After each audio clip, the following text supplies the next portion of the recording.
Hvernig fannst þér að spila Pásagliðni 2013? Hryllilega gaman. Bara stemning af fólki og... Mikil gleði, já. Safnið svolítið svona erfitt akústískt séð, svona hljóðlega, en þeir sem standa þessu virðast hafa náð utan það og látið þetta hljóma sæmilega. Hvernig finnst þér að það komin loksins svona páskahátíð í Reykjavík? Tónleikahátíð? Ég finnst bara mjög vel að það.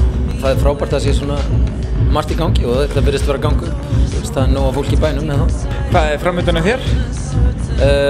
Ég að vinna nýri plötu með Gus. Og já, það er bara það sem er á döfinni. Einhver sem setti tími á hana? Stefnum á haustið. Það er glæsilegt. Herri, ég sé bara gleðilega páska og þú var svopar í kvöld. Takk.